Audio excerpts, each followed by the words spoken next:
Bonjour à toutes et à tous et bienvenue dans cette première édition de la semaine digitale. Et je peux vous dire que cette semaine a été chargée en infos, donc j'ai dû faire mon petit choix d'articles préférés. Donc c'est parti pour le sommaire. Je vous emmène directement en 2022 avec IBM pour sa vision du monde. Ensuite, on ira faire un tour aux États-Unis pour aller voir Amazon et les rois du commerce. Ensuite, je vous parlerai du super bad buzz de Asos. On retourne aux États-Unis, mais cette fois-ci avec Mark Zuckerberg pour le poste de prochain président des États-Unis. Non, ce n'est pas une blague. Et on finira avec le top 10 des meilleures vidéos YouTube. On attaque la première édition avec un super article qui nous parle de la vision du monde en 2022 selon IBM. Donc ici, IBM nous montre sa vision du monde qu'il aura dans 5 ans et toutes les plus grosses avancées technologiques que l'homme aura créées en fait. Donc par exemple, dans le futur annoncé par IBM, chacun de nos mots pourrait être analysé pour diagnostiquer notre santé mentale et potentiellement des dérèglements psychologiques. Donc rien que le fait de parler, je pense qu'il veut dire là avec des IA, avec des ordinateurs voire même peut-être avec des gens, on serait capable de déceler si la personne est malade, si la personne va être malade ou si la personne même est potentiellement déjà un psychopathe ou un tueur en série peut-être. Rien qu'en parlant avec les gens, on sera capable de diagnostiquer ces maladies. Donc c'est quand même assez énorme. Donc IBM annonce d'autres avancées totalement folles et certaines sont déjà en marche. Donc notamment une espèce de vue de super-héros qui est capable en gros de voir à travers les surfaces. Donc ce ne sera pas nos yeux directement, mais à travers peut-être des sortes de lunettes ou peut-être même des lentilles, voir si on peut peut-être pousser les trucs assez loin. Donc on sait que déjà que ce genre de techno existe déjà, notamment sur les avions, notamment aussi sur les voitures aussi, ça commence à se répandre. Donc quand je parle de voitures, je veux dire les ordinateurs qui arrivent à anticiper les obstacles, par exemple à travers le brouillard. Alors on sait déjà qu'il y a certaines marques de voitures qui arrivent à faire ça. Donc voilà, ça ce sera directement peut-être implanté dans nos lunettes ou dans nos lentilles. Et il voit même plus loin, on arrive à se dire, et si on arrive à voir des trucs qu'on ne voit pas, et si on essayait de voir des choses énormes, ou des choses même qu'on n'imagine même pas. Donc ils se disent peut-être que plus tard on sera même capable de voir les flux de données comme par exemple la data. Donc j'avoue que c'est un peu fou, mais quand on se dit que IBM fait cet exercice tous les 5 ans, en fait il s'amuse à prédire l'avenir en gros, on se dit qu'il voit quand même assez souvent juste. Et il nous parle aussi d'une super puce, donc ce serait en gros tous les patients, en gros tous les humains à mon avis, je pense qu'ils voient ça comme ça, on passerait comme si c'était un vaccin, on se ferait vacciner mais cette fois-ci on se ferait implanter une sorte de puce. Bon, peut-être que ça va un peu loin, mais en gros cette techno elle serait capable de prédire les premiers symptômes en fait avant qu'ils arrivent. Donc en gros on pourrait vous dire vous allez avoir un cancer dans peut-être 5 ans. Et ça on le sait 5 ans avant en fait. On peut dire que vous allez sans doute être malade, donc on peut prévenir avant que ça arrive. Moi ça m'a fait penser à Minority Report. Voilà, pour tous ceux qui connaissent, c'est Minority Report mais de la santé. Donc je vous laisse découvrir les 5 vidéos entièrement. Je vous mettrai tout ça dans la description et vous allez voir, c'est tout simplement énorme. Amazon, ça vous dit quelque chose ? Je pense bien que oui, parce que je pense qu'on a déjà tous fait des achats sur ce site internet. C'est un truc de dingue comment ils se sont imposés sur le marché. Donc Amazon, pour reconstituer un peu, c'est le leader du e-commerce, toutes catégories confondues. Je vais vous dire pourquoi. C'est le poids lourd du game, c'est le leader, quoi. Donc Amazon, il voit pas le digital comme un marché, il voit pas le digital comme une fin en soi. En fait, le digital, il est utilisé comme un outil. Et donc, c'est ce petit monsieur, Jeff Bezos, qui est le fondateur d'Amazon. Et en fait, il a appliqué une espèce de maxime en fait, qui lui appartient, c'est son dicton. En gros, c'est vos marges sont mes opportunités. Donc fin janvier, Amazon, je vous le dis direct comme ça, va annoncer un chiffre d'affaires 2016 qui avoisine environ les 130 milliards de dollars. Autant dire que c'est tout simplement énorme par rapport au marché c'est une croissance de 20%. Voilà. Pour vous dire, ils sont dans le turfu, comme dirait Booba. Ma question préférée, qu'est-ce que je vais faire de tout se poser? Mais pourquoi je vous dis tout ça? Alors, parce que après Amazon Now, alors pour ceux qui ne connaissent pas, c'est les courses du quotidien livrées en 1 ou 2 heures. Et le bouton Dash, donc c'est un petit bouton physique. Quand vous appuyez dessus, ça vous livre la commande qui est associée à cette pression. Et Amazon nous sort l'épicerie physique nouvelle génération. Et ça, c'est le Amazon Go. Donc le concept est très simple. Vous rentrez dans votre magasin, vous faites vos petites courses et vous ressortez tout simplement. Alors on va dire c'est complètement fou. En France, ça va être le bordel, ça va voler dans tous les sens. Bon, faut pas être naïf aussi, hein, il y aura sans doute de la sécurité et tout, mais bon. Je vous explique comment ça fonctionne. En fait, vous avez votre app sur votre smartphone. Tout ce que vous prenez en fait est ajouté à votre panier virtuel. Et vous vous demandez, mais alors, qu'est-ce qui se passe? Comment ça se fait qu'on peut me dire j'ai pris ce sandwich et je l'ai mis dans mon sac et on sait que je l'ai ajouté? En fait, tous les magasins seront équipés de caméras, en fait, je pense que ça va être des centaines et centaines de caméras qui vont analyser en fait votre parcours dans le magasin, tous vos faits et gestes. En fait, vous allez être totalement suivi, ça va être un secret story le machin. Et en fait, en définissant votre parcours, ils arrivent à savoir où ce que vous avez pris. De toute façon, vous êtes filmé, hein, on sait très bien. Les rayons correspondront à des numéros et tout, comme ça on sait exactement ce que vous prenez. Et une fois que vous avez rempli votre sac, simplement quand vous sortez du magasin, vous êtes débité sur votre compte Amazon. Donc voilà. Et ça, c'est pas une fiction, parce que le premier magasin Amazon Go, il va ouvrir ce début d'année à Seattle. Donc c'est pour vous dire à quel point ils sont totalement avancés. Et je vous tiendrai au courant quand le premier magasin aura ouvert.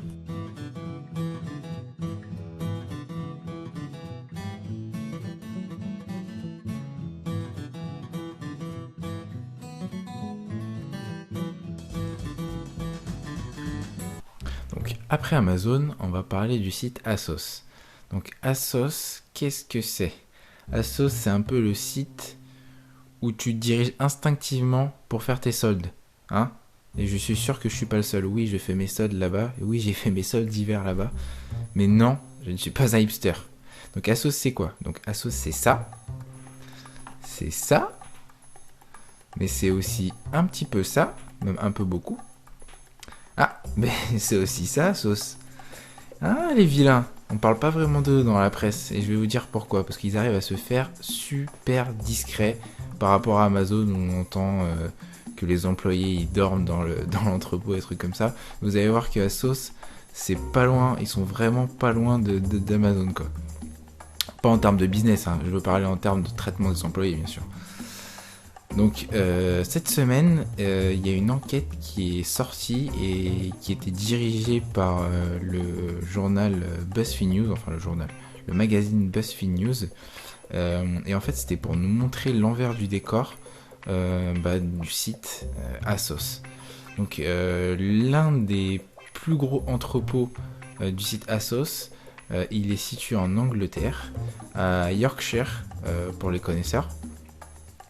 Donc durant 3 mois d'enquête, BuzzFeed a récupéré de nombreux témoignages d'anciens employés, des documents internes de la boîte, des enregistrements, des textos, tout un tas d'infos en fait qui dévoilent la pression extrême que subissent les employés. Et quand je veux dire extrême, c'est pas le mec de la poste, qu'on se le dise.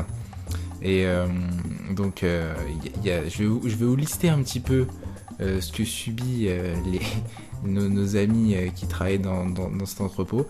Donc on passe par le fait que les managers ils t'indiquent fortement de ne pas passer aux toilettes et de surtout pas boire pendant tes heures de travail. Donc totalement sans pression le manager. Donc aussi surveillance permanente du lieu de travail et surveillance personnelle. Les gens se sentaient totalement épiés, limite même quand ils allaient aux toilettes, les gens se sentaient épiés.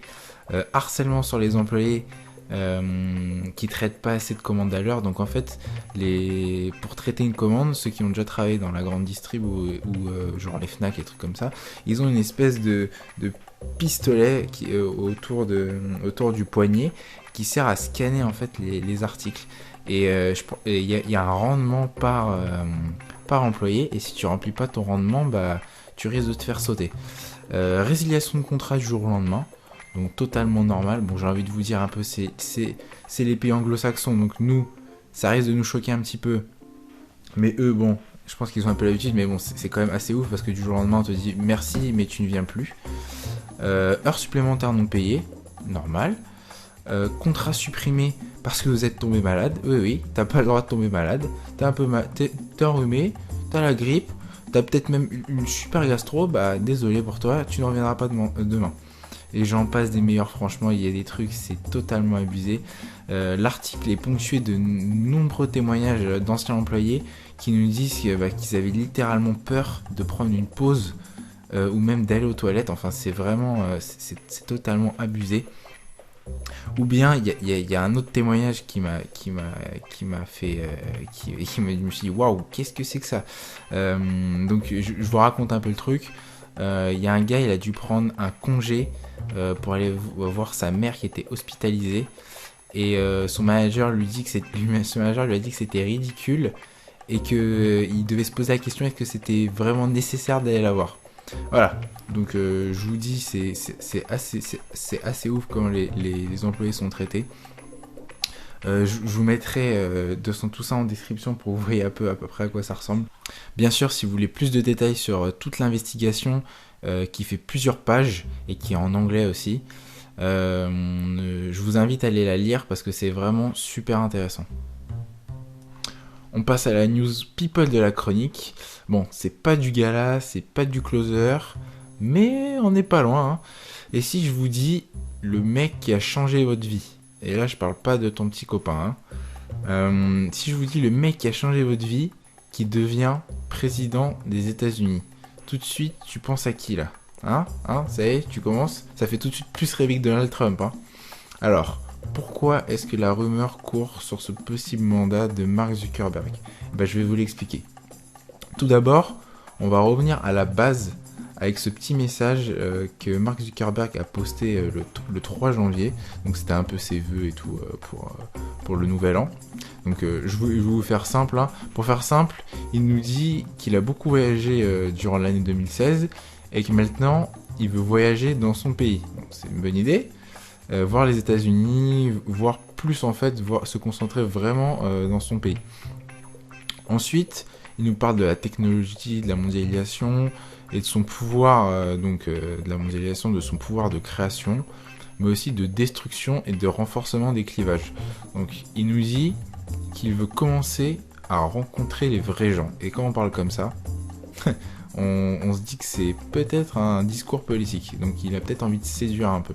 Donc, ça reste que des rumeurs. Mais bon, ça s'arrête pas là. Parce que le 10 janvier, il annonce le recrutement de David Plouffe. Alors, David Plouffe, c'est lui. Pour ceux qui ne le connaissent pas, c'est l'ancien directeur de campagne de Barack Obama. Et donc, on les voit dans les locaux de Facebook. Donc, voilà, le mec a été engagé. C'est pour l'association de Mark Zuckerberg et de sa femme. D'autant que si on fait le calcul, en fait, en 2020, Mark Zuckerberg, il aura 36 ans. On dirait pas. Et donc, à 36 ans, c'est l'âge légal pour devenir président des États-Unis.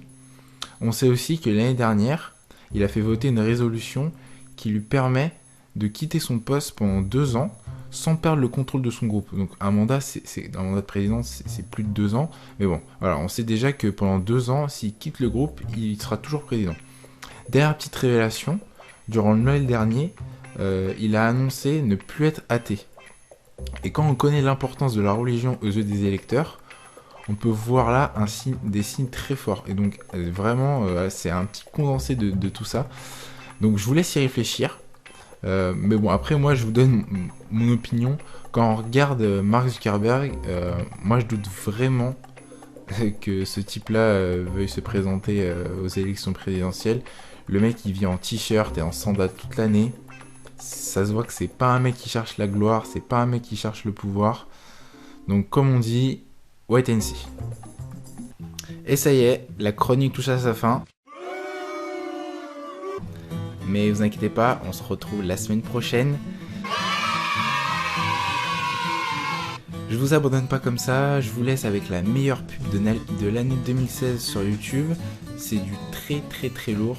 Donc on se retrouve la semaine prochaine, même heure, même date à peu près, je vais essayer. Et n'hésitez pas surtout à me laisser vos commentaires, ce qui vous a plu, ce qui vous a pas plu. J'en prendrai compte, ça c'est sûr. Donc je vous dis à la semaine prochaine, portez-vous bien, ciao.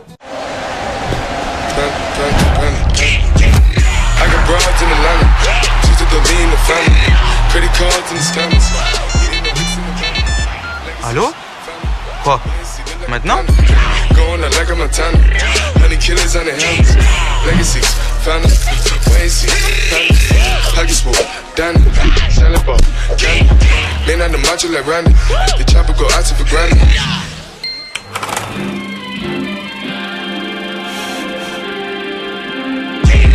I got broads in Atlanta, just to throw me in the family, credit cards in the scammers, hitting the licks in the van, legacies, family, wait and see, look like a panda, going out like a Montana, honey killers on the helmets, legacies, family.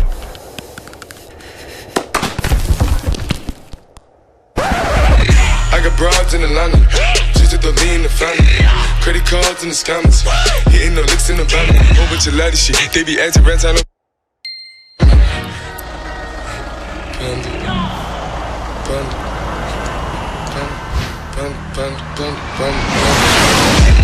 I get broads in Atlanta, twisted up lean and shit, sippin' fountain. Credit cards in the scammers, wake up beside this shit, let designer, whole bunch of laddie shit. They be acting rent, I know we clapping shit. I be pulling us up in the finest shit. I got plenty of stuff with Bugatti, but look how I try this shit. Black is 6, fountain, why is he killing no comma? Pop a perk, I got stunning gorilla, they come and kill you with bananas. With feelings, I feel it, pull up in the fountain. No niggas, they come and kill you on the counter. The rollie is dancing bigger than the pound. Go out to the Grammy, but pull it, you find it.